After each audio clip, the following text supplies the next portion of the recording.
Hello শিক্ষার্থী বন্ধুরা, কেমন আছো সবাই? আশা করি সবাই ভালো আছো। নতুন একটা অঙ্কের ক্লাসে তোমাদের সবাইকে স্বাগতম। আজকে আমরা দ্বিতীয় অধ্যায়ের ৪০ পৃষ্ঠার ৭ নম্বর অঙ্কটি সমাধান করব। তো এখানে ৭ নম্বর অঙ্কে দেওয়া আছে ৩, ৮, ৫, ০, ৬, ৪ অঙ্কগুলো মাত্র একবার ব্যবহার করে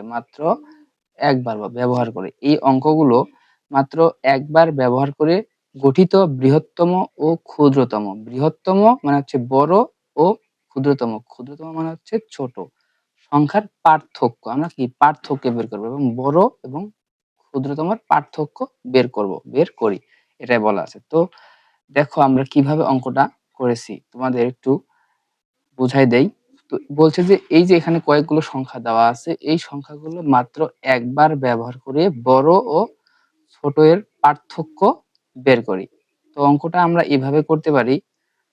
৩, ৮, ৫, ০, ৬, ৪ অঙ্কগুলো একবার ব্যবহার করে প্রথমে আমরা বৃহত্তম বের করব।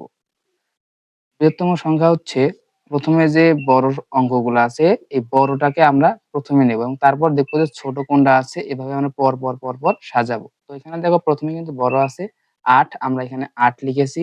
তারপর ৮ এর ছোট আছে হচ্ছে ৬, ৬ নিয়েছি। তারপর ৫, ৫ নিয়েছি। তারপর আছে ৪, এই ৪ নিয়েছি। তারপর ছোট আছে হচ্ছে ৩, তারপরে যে ৩ নিয়েছি। তারপর সবচেয়ে ছোট হচ্ছে ০, ০ কে ব্যবহার করেছি। অর্থাৎ বৃহত্তম সংখ্যা বলতে এই সংখ্যাগুলোর মধ্যে প্রথমে যে বড় সংখ্যাটা আছে সেটাকে আমরা প্রথমে লিখবো। তারপর দেখবো যে ছোটগুলো পরপর আছে, ছোট আকারে ছোট আছে, সেগুলো আমরা ধারাবাহিকভাবে এখানে নিচে লিখবো।